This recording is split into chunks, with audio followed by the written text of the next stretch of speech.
और सब first class. आज मैं बताने वाला हूँ एग्जाम के लिए प्रिपरेशन किस तरह करी जाए सिर्फ एक महीने में। यदि आप बोर्ड एग्जाम देने वाले 10th या 12th का या कोई भी कॉम्पिटिटिव एग्जाम की भी तैयारी कर रहे हैं तो उसके लिए एक महीने में प्रिपेयर किस तरह करा जाए, इसके ऊपर स्टडीज हुई है, इसके ऊपर बुक्स लिखी गई है। वहां से मैं आपको स्ट्रेटेजीज बताने वाला हूँ कि एग्जाम के लिए प्रिपेयर किस तरह करा जाए सिर्फ और सिर्फ एक महीने में। तो शुरू करते हैं। स्ट्रेटेजी नंबर 1 है टाइम मैनेजमेंट। टाइम मैनेज करना एग्जाम के लिए बहुत इंपॉर्टेंट है। यदि आपके पास सिर्फ एक महीना है तो आपको पूरा समय एग्जाम की प्रिपरेशन में लगानी है।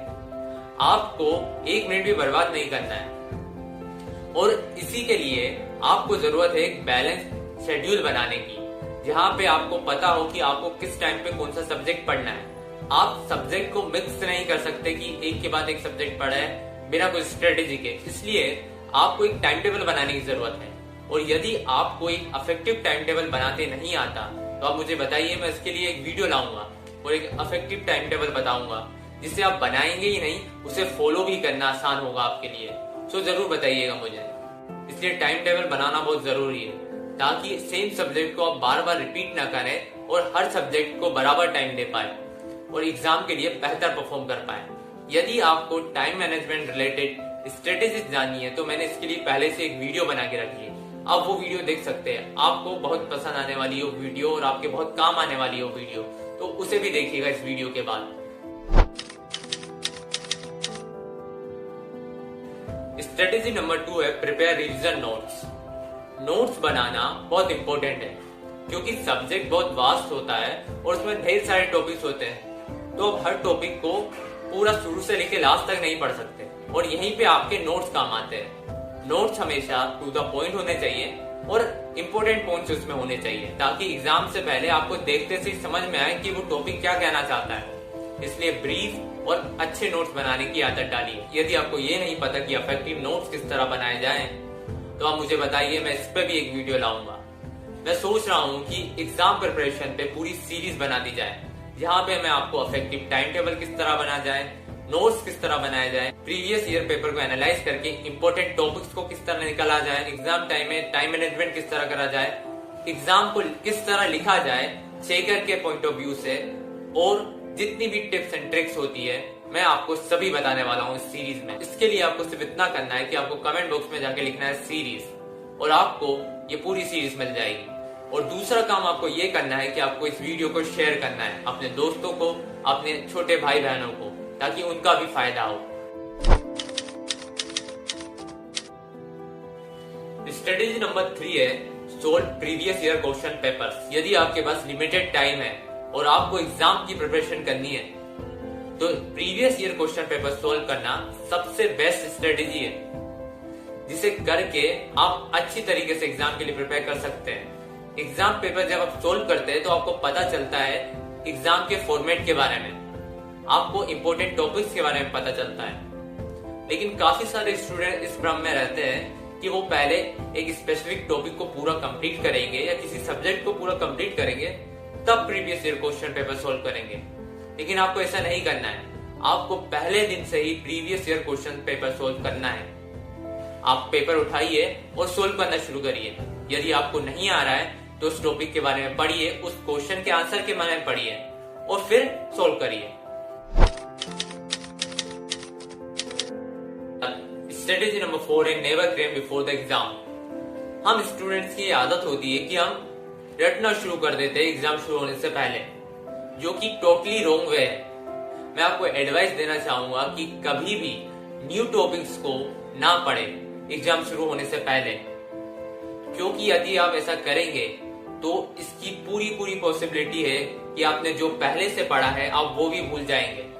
इसलिए रटने से बचें। ये पूरी तरह प्रूवन है कि जब भी आप एग्जाम से पहले रटते हैं या कोई न्यू टॉपिक को पढ़ने बैठ जाते हैं तो आप पुराने टॉपिक्स भी भूल जाते हैं जिन्हें आपने अच्छे से पढ़ा था। इसलिए क्रैमिंग से बचिए।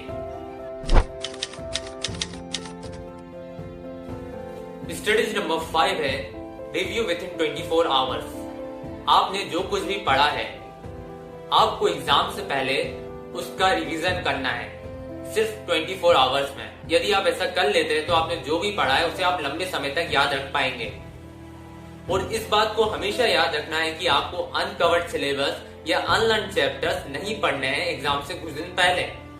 और यदि आप ऐसा करना भी चाहें तो आपको हमेशा याद रखने हैं ये 3 R's, जो कि है रिव्यू, रिकैप एंड रीइंफोर्स्ड। यदि कोई न्यू चैप्टर या कोई न्यू टॉपिक आप पढ़ने वाले हैं तो सबसे पहले आपको उसको रिव्यू करना है, देन रिकैप करना है यानी कि इंपॉर्टेंट पॉइंट्स देख लेने हैं, देन रीइंफोर्स करना है, जो भी आपने इंपॉर्टेंट पॉइंट्स पढ़ा है उन्हें याद करना है, उन पे फोकस करना है। और यदि आप ऐसा करने में फेल होते हैं तो साइंस कहती है कि आप 80% पोर्शन उस टॉपिक का भूल जाएंगे एग्जाम टाइम में। इसलिए आपको फोकस करना है आपने जो पढ़ लिया है पहले से उस पे, और यदि कोई नया टॉपिक पढ़ना चाहे तो इन 3 R's पे फोकस करना है। स्ट्रेटेजी नंबर 6 है shift between subject categories. Exam को प्रिपेयर करने से पहले आपको अपने सब्जेक्ट को कैटेगराइज कर देना है। हर सब्जेक्ट डिफरेंट होता है, कुछ सब्जेक्ट मेमोरी बेस्ड होते हैं, कुछ सब्जेक्ट इंटरप्रिटेशन बेस्ड होते हैं और कुछ सब्जेक्ट प्रॉब्लम सॉल्विंग होते हैं। तो आपको हर सब्जेक्ट को इन 3 कैटेगरीज में बांट देना है। इफेक्टिव वे में स्टडी करने के लिए आपको इन तीनों कैटेगरी के सब्जेक्ट को अल्टरनेटिवली पढ़ना है। पहले आपने प्रॉब्लम सॉल्विंग सब्जेक्ट पढ़ लिया, फिर मेमोरी बेस्ड पढ़ लिया, फिर इंटरप्रिटेशन बेस्ड पढ़ लिया। प्रॉब्लम सॉल्विंग सब्जेक्ट में जहां पे आपको मैथ्स जैसे सब्जेक्ट पढ़ लिए, इंटरप्रिटेशन बेस्ड सब्जेक्ट में जहां आप अपनी अंडरस्टैंडिंग से अपने आइडिया से लिख सकते हैं वो सब्जेक्ट पढ़ लिए, और मेमोरी बेस्ड सब्जेक्ट में फैक्ट्स और फॉर्मूला वाले सब्जेक्ट पढ़ लिए। जब आप कैटेगराइज करके अल्टरनेटिवली हर सब्जेक्ट के लिए पढ़ेंगे तो आप लंबे समय तक पढ़ पाएंगे और इफेक्टिवली पढ़ पाएंगे। लास्ट स्ट्रेटेजी है explain your answers to others. जब आप ग्रुप स्टडी करते हैं या अपने आंसर्स दूसरों को समझाते हैं तो आप बेहतर वे में स्टडी कर पाते हैं और जो भी आपने पढ़ा है उसे लंबे समय तक याद रख पाते हैं।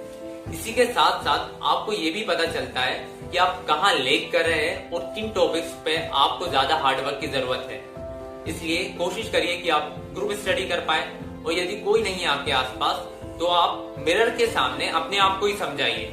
ऐसा करने से भी आप इफेक्टिव वे में चीजों को याद रख पाएंगे और अच्छी से प्रिपेयर कर पाएंगे एग्जाम के लिए। तो ये तो थी कुछ इंपॉर्टेंट स्ट्रेटेजीज जो कि 1 महीने के अंदर इफेक्टिव वे में एग्जाम को प्रिपेयर करने के लिए आपको बहुत काम आने वाली है। एग्जाम प्रिपरेशन के टॉपिक पे आप सीरीज चाहते हैं तो जैसा कि मैंने आपको बताया, आपको कमेंट बॉक्स में लिखना होगा सीरीज। और दूसरा काम आपको ये करना है कि आपको इस वीडियो को शेयर करना है अपने दोस्तों को और अपने छोटे भाई बहनों को, ताकि वो भी अपने एग्जाम के लिए इफेक्टिव वे में प्रिपरेशन कर पाए। जैसा कि आपको मालूम है ये वीडियोस, ये कंटेंट मैं आपकी सेल्फ ग्रोथ के लिए बनाता हूँ, तो आपको भी इस चैनल की ग्रोथ के लिए लाइक शेयर सब्सक्राइब जरूर करना है। तब तक के लिए new videos in a line, stay connected, see you soon, thank you.